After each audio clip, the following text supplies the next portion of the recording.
Still, it worried me when supper was over, sunset came and went, and the moon rose, but still Mr. Girandole made no appearance. I pictured him wringing his hands in the dark. R was probably dead, and Mr. Girandole didn't know how to break the news to us. Or might the soldiers have caught Mr. Girandole? Might they have shot him? But we'd heard no gunshots. I supposed a gunshot could be heard a long way off in the quiet woods.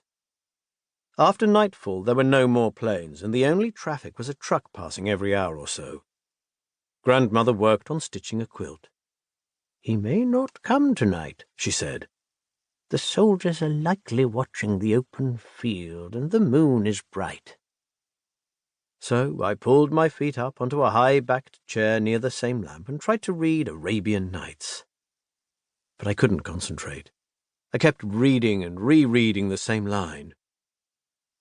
"When your mind's too restless to think," Grandmother said, "move your hands."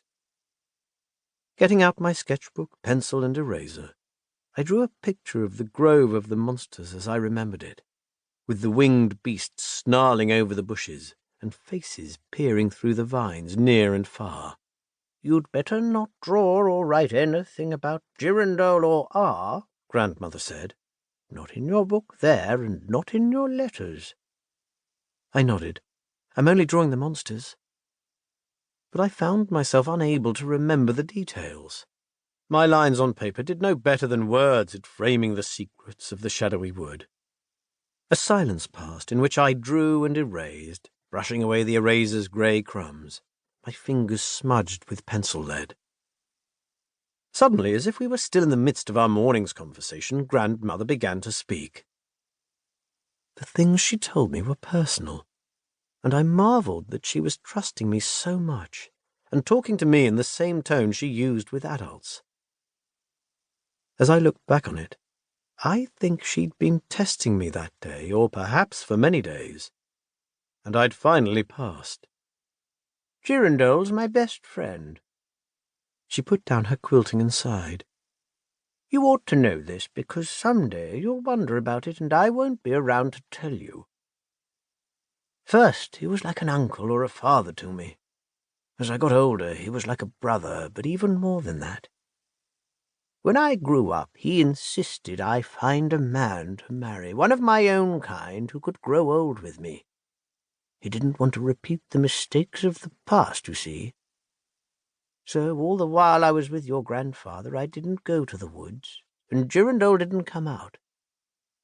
I didn't see him for more than 30 years, but I knew he was watching me sometimes, hidden among the hedges near the garden.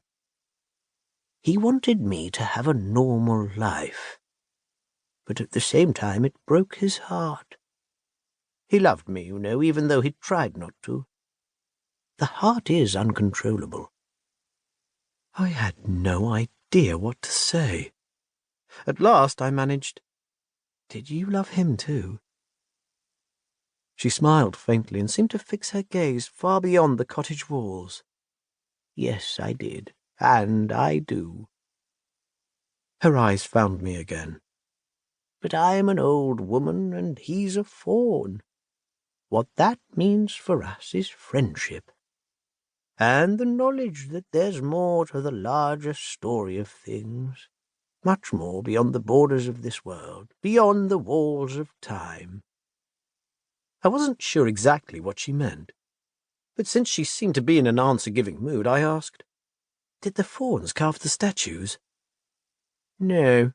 The monsters in the grove were commissioned by a nobleman, a duke, nearly 400 years ago. It took many years as the garden grew, piece by piece, his lifelong project. He employed the finest sculptors in the land, the ones whose work is still to be seen in the cathedrals."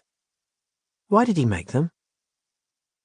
The kettle boiled, and Grandmother laid aside her quilting to brew a pot of tea. "No one knows for sure, though there is more than one version of the story. Some say the garden was a tribute to the Duke's beloved wife, a woman named G. But some say she took one look at it and